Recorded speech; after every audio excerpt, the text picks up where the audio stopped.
The first relay went dark at 3:17 Galactic Standard. No explosion.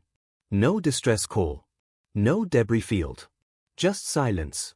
For 7 long seconds, the Galactic Council chamber watched the tactical display flicker where Vorex Outpost Kappa 9 should have been.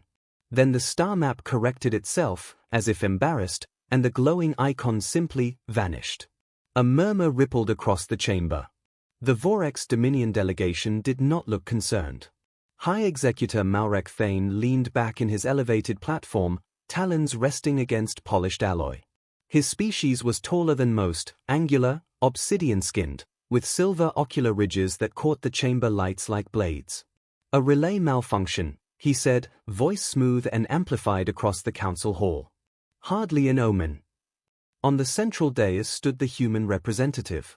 Ambassador Adrian Cole did not react to the murmuring or the subtle stares from 24 alien species.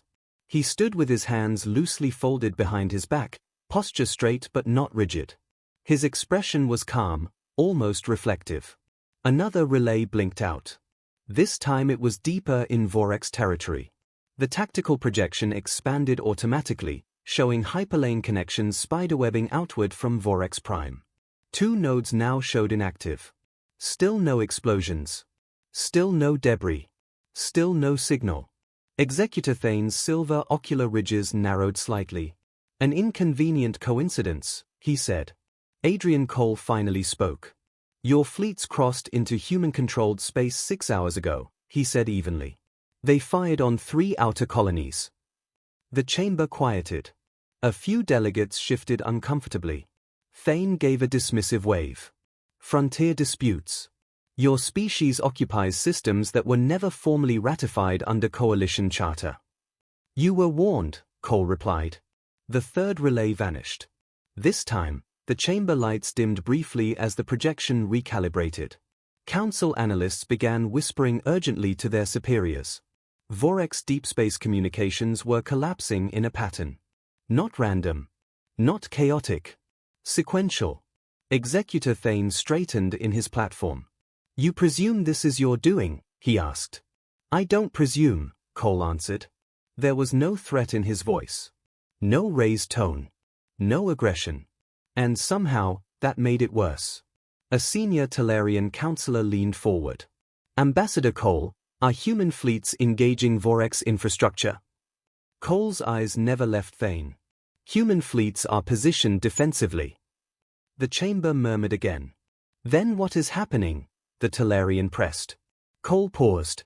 "You issued an extinction-level ultimatum to humanity," he said. "You declared our species a statistical irregularity to be corrected." Thane's claws flexed against the railing. "And you responded with sabotage," the Vorex executor hissed. Another system blinked out. Closer to Vorex Prime now. Cole's expression did not change. "We responded with a warning." Silence swallowed the chamber. Across the projection, analysts overlaid fleet movement data. Vorex armadas that had advanced toward human colonies were now reporting navigation drift.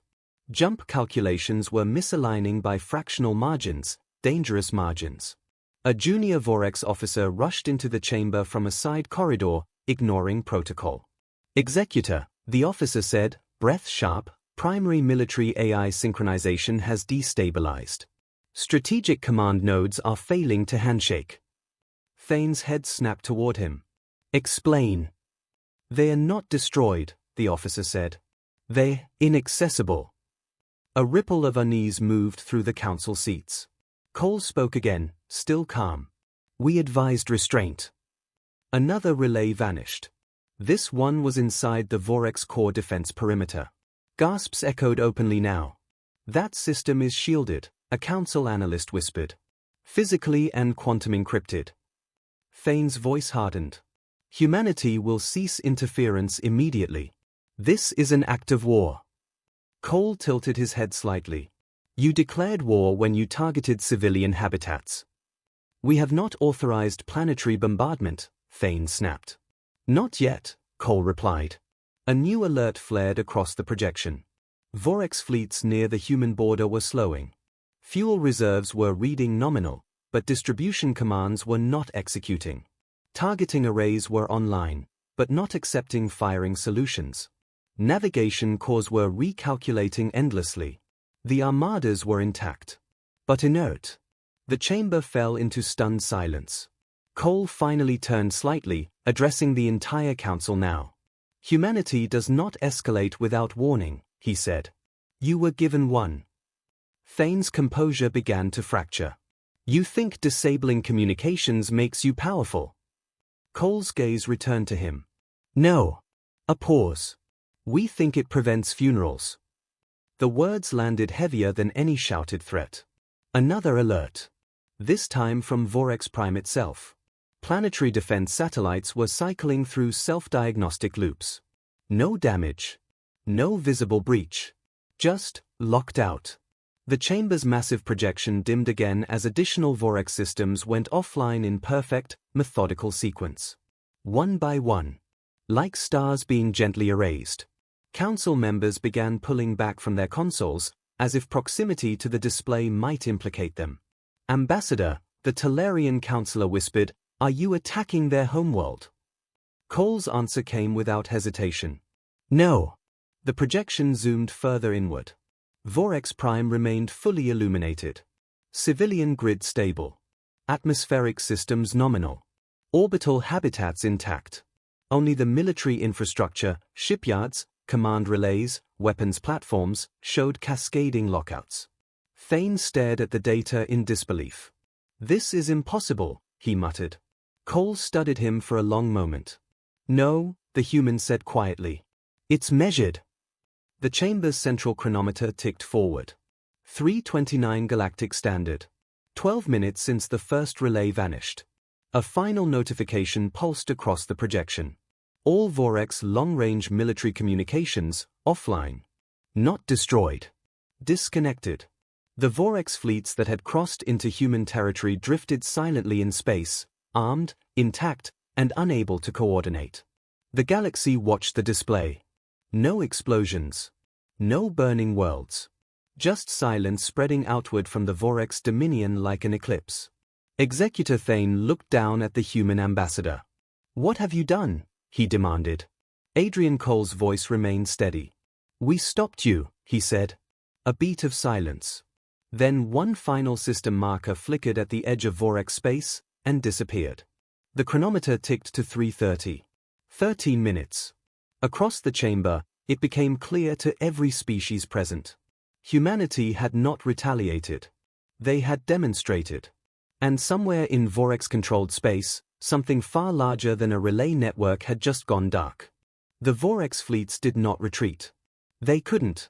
Admiral Kareth of the 1st Expansion Armada stood on the bridge of his flagship, staring at a tactical display that insisted everything was operational. Weapons, online.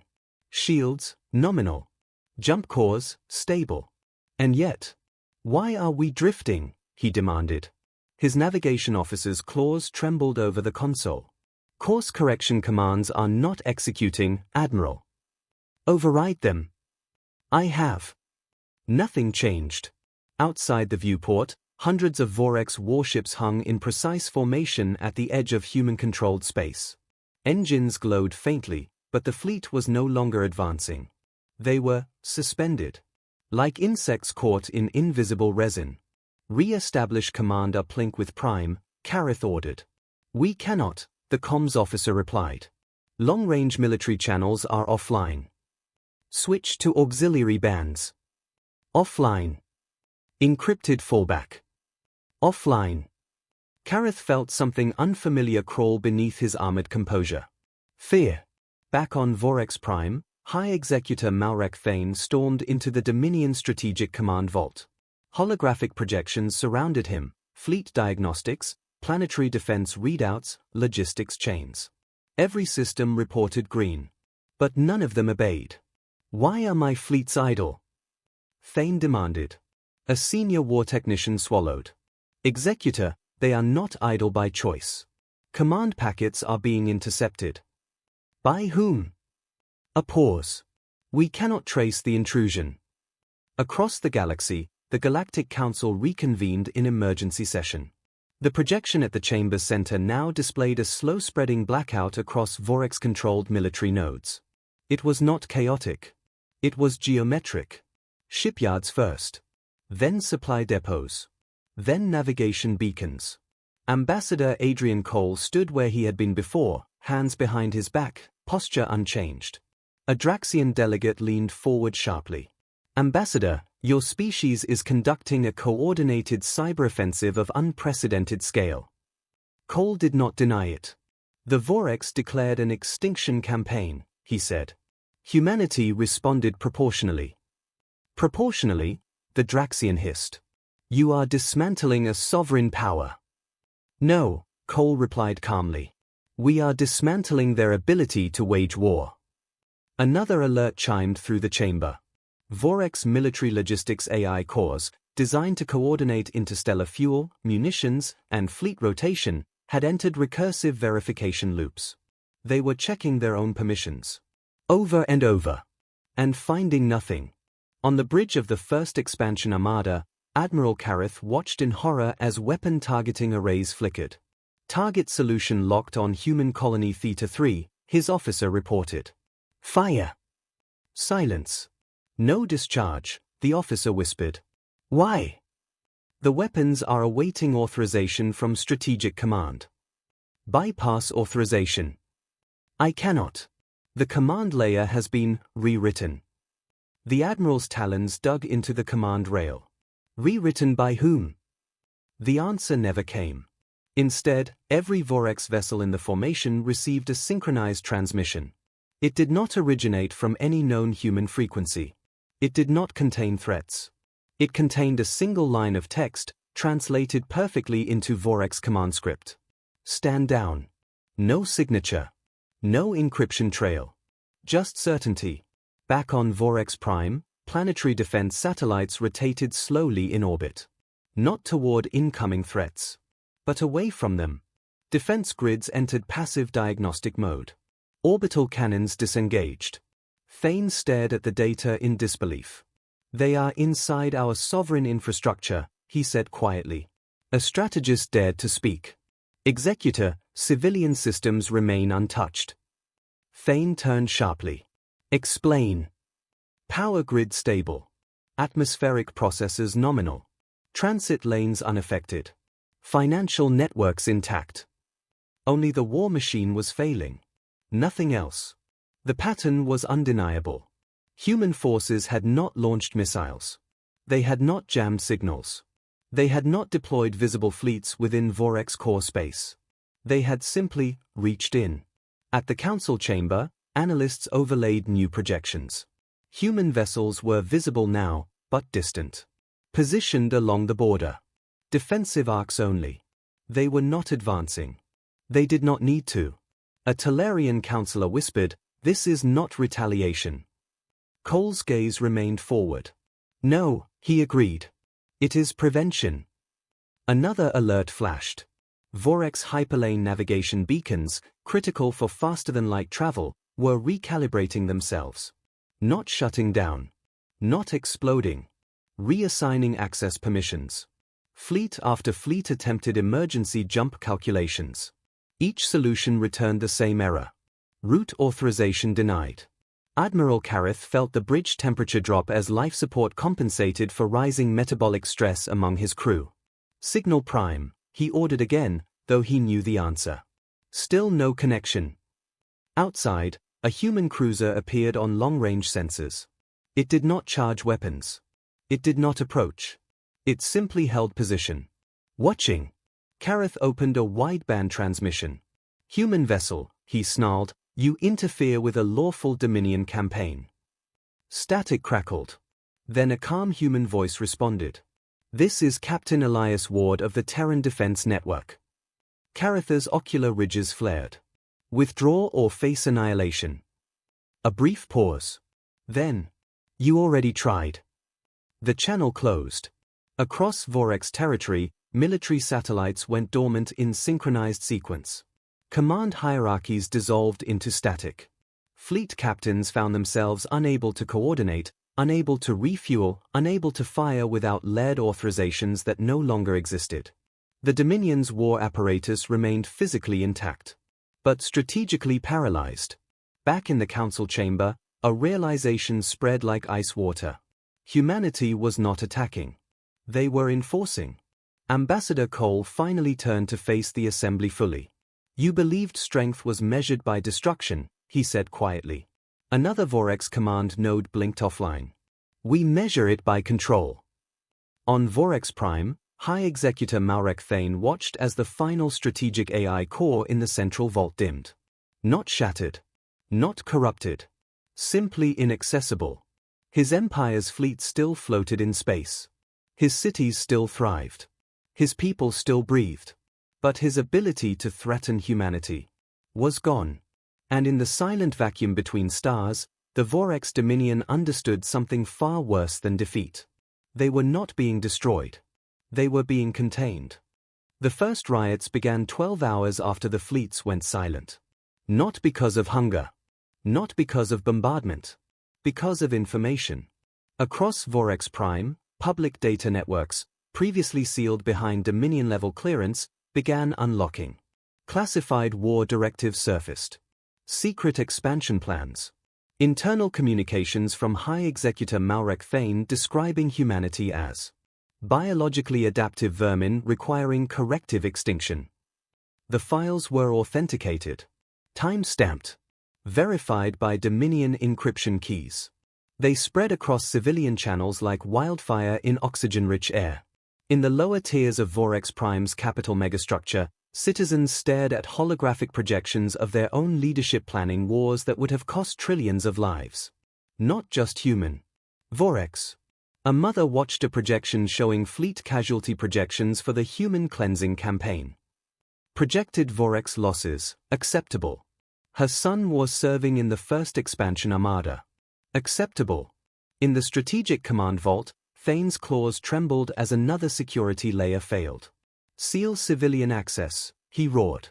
"We cannot," a technician whispered. "The locks are no longer ours." "Trace the breach." "There is no breach," the technician said, voice thin. The permissions were reassigned. To whom? The answer flashed across every command console in the vault simultaneously. Terran Oversight Protocol active. Thane staggered back. "This is an occupation," he breathed. But outside, no human fleets darkened the sky. No orbital guns pointed toward cities. No planetary shields buckled under assault. The streets of Vorex Prime remained physically untouched. Only the illusion of invincibility had shattered. On the bridge of the first expansion armada, Admiral Kareth watched mutiny take shape in silence. Junior officers were accessing the leaked files. Crew members whispered in corridors. They now knew the truth. The war had not been defensive. It had been preemptive annihilation. And it had failed before the first decisive strike. "Admiral," his second-in-command said quietly, "fuel reserves remain locked. Jump routes denied. We cannot retreat." Kareth's voice was hollow. "And we cannot advance." No. Human vessels maintained distant positions along the perimeter. Never closing. Never firing. Watching. Back at the Galactic Council, the chamber was filled beyond capacity. Observers from neutral systems crowded the upper galleries. The central projection displayed Vorex territory, not burning, not shattered, but unraveling. Economic exchanges with allied species had frozen. Trade partners, fearing human retaliation, were suspending contracts. Hyperlane toll permissions were being revoked. Insurance syndicates were classifying Vorex space as strategically unstable. Ambassador Adrian Cole stood once more beneath the projection. A Cerethian delegate rose slowly. "Ambassador," she said, voice tight, "are these economic disruptions coordinated by humanity?" Cole met her gaze. "We informed major trade networks of the security risks associated with active extinction campaigns." "That is coercion." "It is transparency." Another update pulsed across the projection. Vorex military academies were receiving anonymous transmissions. Detailed analyses of human defensive doctrine. Case studies of past conflicts. Projected outcomes of continued aggression. Each document ended with the same line. "There will not be a second attempt." On Vorex Prime, High Executive Thane convened an emergency session of the Dominion Council. Half the seats were empty. Several ministers had already resigned. 2 had publicly denounced him. 1 had disappeared. "You are losing control," a senior councillor said bluntly. Thane's ocular ridges flared. "Human interference is destabilizing our sovereignty." "No," the councillor replied. "Your arrogance did." Silence fell. Outside the chamber, citizens gathered in growing numbers, not in violent mobs, but in stunned clusters. They were not calling for war. They were calling for answers. And every answer pointed upward. In orbit, the planetary defense grid entered permanent standby. No missiles launched. No ships exploded. Instead, Vorex military shipyards received a final transmission. A human voice. Measured. Unhurried. "This is Terran Defense Command. Your offensive infrastructure has been neutralized. Civilian systems remain untouched." A pause. "Stand down." The transmission ended. Across Vorex territory, weapons platforms powered down. Not destroyed. Dotherized. Ship captains attempting manual override found their command keys invalid. Fleet admirals discovered their authority chains had been severed at the root. The Dominion's military hierarchy no longer existed in functional form. It had not been bombed into rubble. It had been rewritten out of relevance. At the Galactic Council, a final update illuminated the chamber. Vorex Prime had issued a formal transmission. Not a declaration. Not a threat. A request. High Executor Malrek Thane appeared on the central projection. He looked smaller. Less certain. "Humanity," he began, voice restrained, "the Vorex Dominion requests cessation of hostilities and the opening of surrender negotiations." A murmur spread through the chamber. All eyes turned to Adrian Cole. He studied the image of Thane for a long moment. Then he stepped forward. "There were no hostilities," Cole said calmly. The chamber stilled. "You declared extinction," he continued. "We ensured you could not carry it out." Thane's jaw tightened. "You have dismantled our strategic command." Cole inclined his head slightly. "Yes." "Without firing a single weapon." "Yes." A long silence followed. Finally, Thane asked the question none of his people had dared to voice aloud. "What happens to the Vorex Dominion now?" Cole's answer carried no anger. No triumph. Only certainty. "That," he said, "depends on what kind of civilization you choose to become." The projection flickered. Across Vorex space, military authority dissolved. Political fractures widened. All without a single city burning. No craters. No glassed continents. Just the slow, inevitable collapse of a war machine that had been turned off.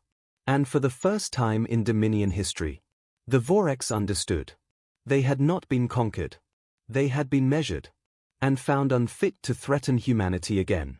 The surrender chamber on Vorex Prime had never been used. It had been constructed centuries ago as a symbol of Dominion superiority, a place where defeated civilizations would kneel. Today, it stood silent. And the Vorex were the ones waiting. High Executor Malrek Thane stood at the center dais, shoulders rigid, silver ocular ridges dimmer than they had ever been. Around him, fractured ministers and military officials avoided eye contact with one another. Above them, orbiting silently, human vessels held their positions. They had not advanced. They had not threatened. They had simply remained. Watching. A projection shimmered to life in the center of the chamber. Ambassador Adrian Cole appeared. Not surrounded by soldiers. Not flanked by warships. Just a human standing in a neutral command room, hands behind his back. "This session is now active," Cole said calmly. Thane's voice carried none of its former arrogance. "The Vorex Dominion formally requests negotiated stabilization." Cole inclined his head slightly. "Humanity does not seek your destruction." A subtle shift in the room. "Hope. But you declared ours." Silence. Cole continued. "The terms are non-negotiable." A holographic document materialized between them. Across the galaxy, Council observers tuned in. The terms unfolded one by one. Immediate dismantling of all offensive fleet command structures. Permanent deactivation of long-range strike platforms. Reparations to affected human colonies. Full transparency of Dominion military archives. Establishment of a demilitarized perimeter monitored by neutral systems. Gasps rippled through the Vorex chamber.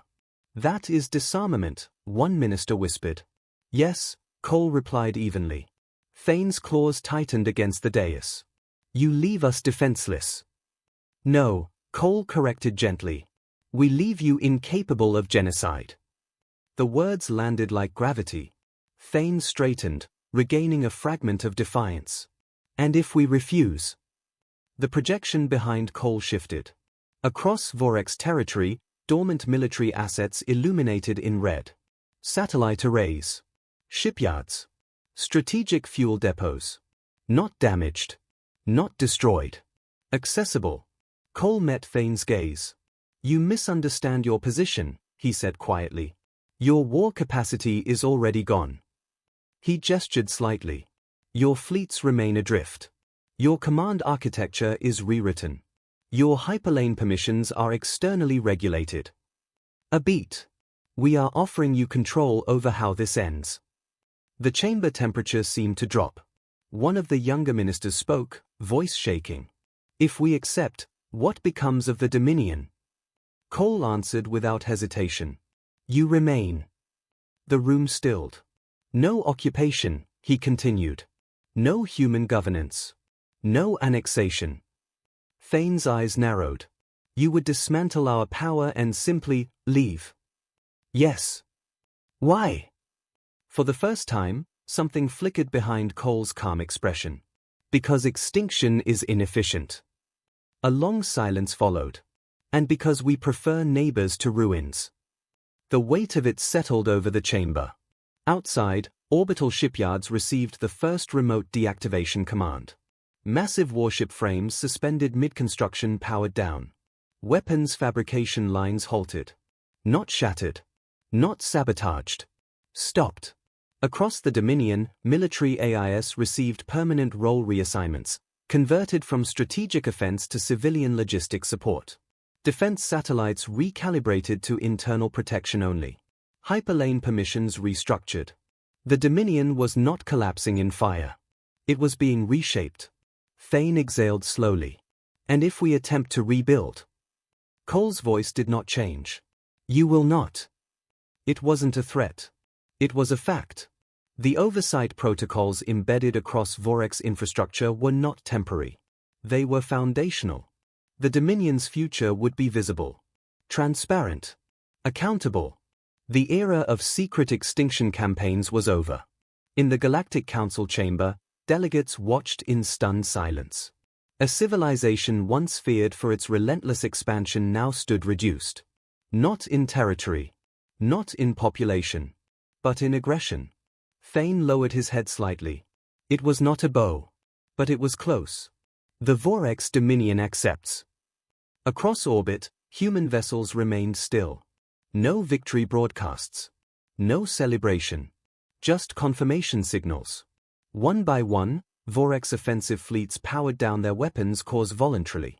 Admiral Kareth stood on his bridge as the final authorization keys dissolved from his command interface. He could no longer order conquest. Only defense. He stared at the distant human cruiser still holding position. For a long moment, he considered opening a channel. He didn't. There was nothing left to threaten.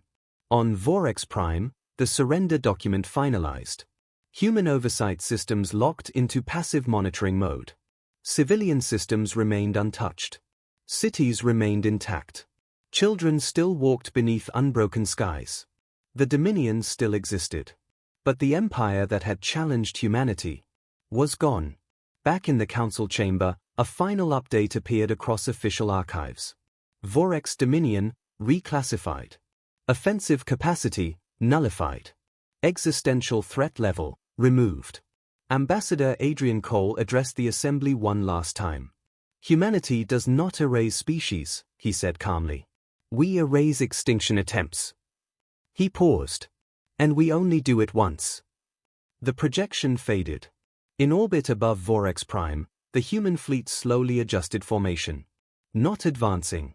Not retreating. Simply ensuring compliance. Across the galaxy, one truth settled with quiet finality. The last species that challenged humanity had not been annihilated. It had been reduced to something safer. And that, somehow, was more terrifying. 5 years later, no one called it a war. They called it the correction. In the Galactic Council archives, the Vorex incident occupied an entire wing. Tactical simulations. Economic impact models. Psychological analyses. Every species studied it. Not because of destruction. Because of restraint. A young cadet stood beneath the towering projection of Vorex Prime as it had appeared before the incident. Fleets dominating trade routes, military expansion corridors glowing across half a quadrant. Is it true, the cadet asked the archivist beside him, that humanity could have wiped them out? The archivist, a thin, silver-scaled elder from the Cerethian collective, folded his hands behind his back. Yes. The cadet blinked. Then why didn't they? The projection shifted. It now displayed the moment Vorex long-range military communications went dark. No explosions. No orbital fire. Just silence. Because annihilation is loud, the archivist said softly. What humanity demonstrated was something else. Across the chamber, a recording activated. Ambassador Adrian Cole's voice echoed once more. We do not seek extinction. But if you declare it against us, we will ensure you never get a second attempt. The cadet swallowed. But the Vorex still exist. Yes, the archivist replied. As a civilization. He gestured, and the projection zoomed outward. Vorex territory remained intact. Trade lanes reopened. Civilian infrastructure thriving. Population stable. But the old expansion markers were gone. Military shipyards had been converted into transport manufacturing hubs. Strategic command vaults had become transparency centers monitored by interstellar observers. The Dominion had not fallen. It had changed. On Vorex Prime itself, High Executor Malrek Thane was no longer in power. He had not been executed. Humanity had never requested it. He had resigned. Publicly. The Dominion's new governing body operated under strict transparency protocols. Military research was restricted to defensive architecture. Children in Vorex academies now studied something previously absent from their curriculum. Human strategic doctrine. Not as enemies. As cautionary instruction. In Earth's orbital defense network, Admiral Elias Ward stood before a wall of holographic data. Vorex compliance remained stable. No hidden fleet construction. No encrypted expansion directives. The oversight systems had not needed to activate in years. A junior officer approached him. Admiral, she said, why maintain monitoring if they've complied? Ward didn't look away from the display. Because extinction campaigns don't begin loudly. He paused. They begin quietly. The officer nodded. Do you think they'll ever challenge us again? Ward allowed himself the faintest smile. No. Back at the Galactic Council, the cadet turned back to the archivist. So that's it, he asked. They challenged humanity, and lost. The archivist studied the projection for a long moment. They didn't lose a battle, he said carefully. They lost the right to threaten. The chamber lights dimmed as a final archival designation appeared across the display. Humanity, Apex Strategic Civilization. Conflict Response Tier, Absolute. Escalation Probability, Minimal. Retaliation Certainty, Total. The cadet exhaled slowly. They don't even seem angry in the recordings. They weren't, the archivist replied. Then what were they? The elder's eyes reflected the projection of silent fleets drifting powerless in space. Certain. Years after the correction, an independent research coalition conducted a simulation. They modeled what would have happened had humanity chosen annihilation instead of containment. Projected Vorex casualties, catastrophic. Projected collateral damage across nearby systems, unacceptable. Projected galactic destabilization, severe. They ended the simulation early. It wasn't necessary. Humanity had proven they did not need to destroy civilizations to end threats.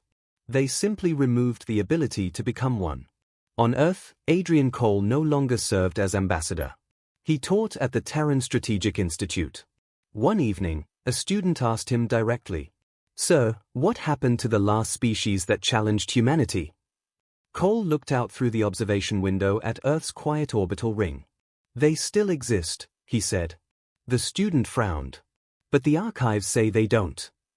Cole's reflection stared back at him in the glass.